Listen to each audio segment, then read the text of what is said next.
Hi students, we're going to talk about ancient China in this video. Again, just to give you an overview to help guide you when you're reading the textbook and watching the documentary I've assigned for this week.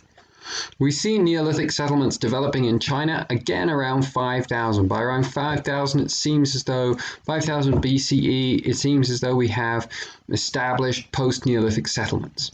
And again, just as we find in India and in the Middle East, these emerge in major river valleys. And in China, that's the Yellow River and the Yangtze River. And previously, historians had suggested that there was just one initial Chinese civilization based around the Yellow River Valley, and then spread to the Yangtze River Valley. But there's a growing consensus now that there were actually two separate early Chinese civilizations, one that developed in the Yangtze River Valley, one that developed in the Yellow River Valley, and then they both spread. It's just a historical debate about ancient China to be aware of. One interesting thing about these early settlements is that we find here the cultivation of rice. This is important because rice is a very high yield crop that receives most of its nutrients from the water. So the ground around it doesn't have to be very fertile, and it can sustain a very large population. And so we can see the building blocks for a huge Chinese population are already established very early on. The tradition of government, or the culture of government in Chinese society, is based on the culture of public service, or based on the idea of public service. We see this attached to the legitimacy of the first Chinese ruling dynasty called the Shah Dynasty. That's spelled X-I-A. And the reason that this dynasty rises to prominence, the reason for its legitimacy, the reason that people accept them as rulers, is that they provide them with protection against the flooding. Always a danger in these early river civilizations. And the early rulers of this dynasty are able to establish irrigation systems that protect them from flooding. They also help protect them against nomadic tribes who are raiding these settlements. So it's this idea of protection and accepting this idea of protection that drives early Chinese political legitimacy. It's not about power, it's about protection. Later on in ancient Chinese history, we see the Shah Dynasty replaced by the Shang Dynasty. The Chinese practice, the important Chinese cultural practice that we see emerge with the Shang Dynasty, is the practice of ancestor worship. And so, as you've seen in all these other civilizations, there's a growing sense that existence, or at least human existence, isn't necessarily confined to the natural world. And that there are gods, supernatural gods, who influence flooding, natural disasters, and influence whether your crops grow well and you have enough food to eat. And you need to offer sacrifices to these gods to please them. But in ancient China, there's a sense that the gods maybe don't have time for each individual person to state their petitions. And so instead, individual families should appeal to their ancestors. Their ancestors who are already dead can talk to the gods on their behalf more efficiently and more effectively and more persuasively. And so this is what we start to see emerging in ancient China. We start to see the practice of appealing to ancestors, offering sacrifices to ancestors so that they will represent their descendants to the gods, and using forms of divination to try and understand how their ancestors are guiding them. So one most common method is actually through heating up turtle shells. Heating turtle shells or turtle bones until they crack, and then the shaman interprets the cracks. The role of the king therefore became also a religious role.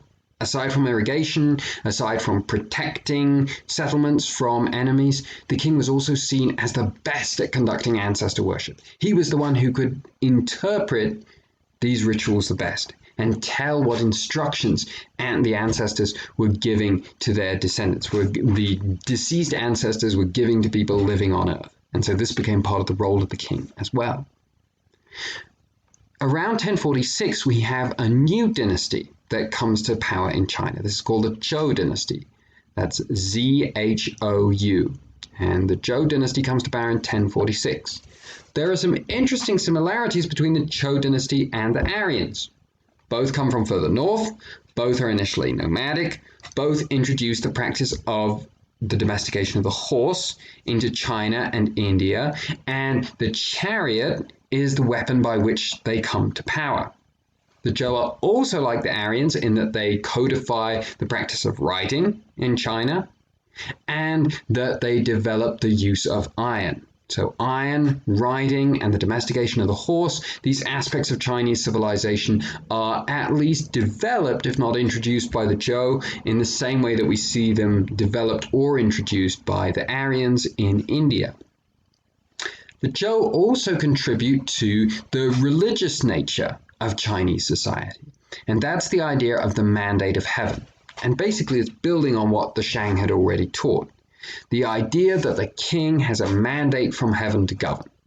And it's a mandate that's based on acting in a virtuous way, so not being oppressive, not being corrupt, and that because of that virtue, the king has the mandate of heaven, and he is able to guide his civilization, his people, in a way that is prudent. Now, the Zhou have to deal with the government of what's now quite a large state, and they do this through a practice of feudalism. Each of the relatives of the rulers gains a territory that they hold in trust from the ruler. And it's based on the fact that they've been good and virtuous and loyal servants of this ruler. Now the problem starts to arise that when one of these sub-rulers dies, when one of these feudal rulers dies, they want their lands to go to their children. Gradually the perception starts to arise that you receive these lands, you control these lands because of your family, not because you've been loyal to the Zhou ruler of the Chinese civilization. And so these local rulers become more and more powerful and become more and more independent and start to develop rivalries with one another. And the Zhou dynasty becomes weaker and weaker and finds it harder and harder to control them. And initially, no one tries to claim that they are replacing the Zhou dynasty. And that's because of the mandate of heaven. No one is confident enough to claim the mandate of heaven really for about 500 years. So you have about 300 years of pretty peaceful, stable Zhou rule from about 1050 to 700. And then you have a period of unrest where these local rulers are becoming more powerful and the central authority of the Zhou is becoming diminished. And then around 256 BCE, we start to find civil wars breaking out. And now the different local rulers are actively competing to become the rulers of China. And so you have this long period of ancient Chinese history of civil war and unrest and disruption. And it exercises a profound influence on the history and the development of the culture of China. One of the ways in which we see this is through the development of the main Chinese philosophies during this period. And so there are three of them. The first is Confucianism, which is a philosophy, not a religion. It's not about dealing with the supernatural. It's a philosophy. It's a philosophy based on the writings of Confucius. And Confucius's theory, his philosophy, is that you can have peace in a society if you have social relationships that are ordered around duty. So there are correct relationships that each person should have with one another. There's a correct relationship that you should have with your father, with your brother, with your uncle, with your mother, with your aunt, with your sister, and that if you follow all of these, then there will be peace in this society. So it's based on correct social relationships and respect for your elders. And so Confucius envisions a government that is based on rights, and of course ancestor worship fits right into this as well. So not only are you showing correct social relationships with your living relatives, but also with your deceased relatives. This is an important part of having peace in this society. And so for Confucius, the role of government is to encourage these virtuous relationships. Okay, that's Confucianism. correct relationships with one another, the role of the government is to encourage these virtues in order to bring about peace. When we also have Taoism, and Taoism is a little bit harder to put in a box because it's kind of a reaction against there being a box at all. And so the idea of Taoism is that you shouldn't worry about making these relationships right. You shouldn't worry about relationships at all. In fact, you should try and influence the world and society as little as possible. That society gets in trouble when people try and influence it. And human beings should just try and take a back seat as much as they can. So that's Taoism, peace through inaction. In contrast to Confucianism, which is peace through correct social relationships. And so these philosophies emerge during this period of civil war in Chinese history. Years and years of strife between these competing local rulers, and there's this desire in this culture to have peace. And that's where these philosophers come from, musing on the best ways to achieve peace. The last ancient Chinese philosophy is the philosophy of legalism, which emerges with the Qin dynasty. And the Qin are going to be the local rulers that arise from this period of civil war to reunify all of Chinese civilization under one ruler and to become the first emperors of China. And they are successful in doing this because they practice the philosophy of legalism. What does legalism argue? Legalism argues that basing loyalty on family relationships is misguided. That human beings are much more evil, much more inclined to do bad things than to do good things.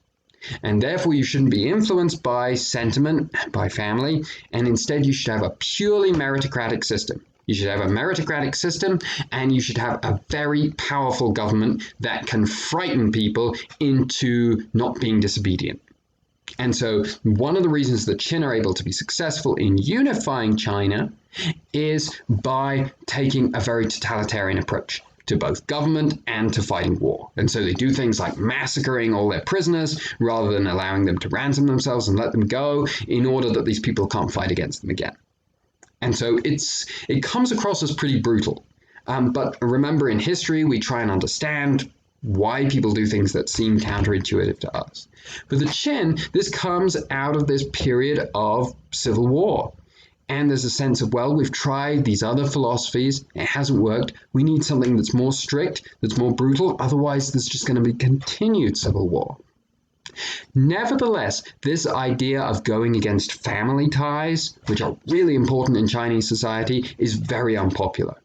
And so the Qin are able to unify China, they're able to establish themselves as emperors for a couple of generations, but they are always unpopular, and eventually they are driven out and replaced by the first great dynasty. The Zhou are a great dynasty too, but a really significant dynasty called the Han Dynasty. We're going to talk a little bit more about the Han Dynasty next time. But what's interesting and important to note about the Han Dynasty is that the Han Dynasty combines Confucianism and legalism. And so the Han Dynasty says all that stuff that the Qin said about reject your family and just like people based on whether they're good or bad and remove emotion and family ties, that's bad. We don't want that. You should follow Confucianism. And the Han make Confucianism the state philosophy. They say you should follow this practice of having correct social relationships with your different relatives and with the government. That's part of how we have peace. That really helps the Han. But the Han combine that with a sophisticated centralized government. That's a legacy of legalism. And so there's this recognition on the part of the Han, who are the dynasty who are successful in bringing peace and unity to China after all these years of unrest and violence and fighting, that you need both. That you need a powerful government and you need these family relations as well. I hope that helps guide your study of ancient China. Hope you enjoy studying ancient China and India this week, and I will see you in week 2.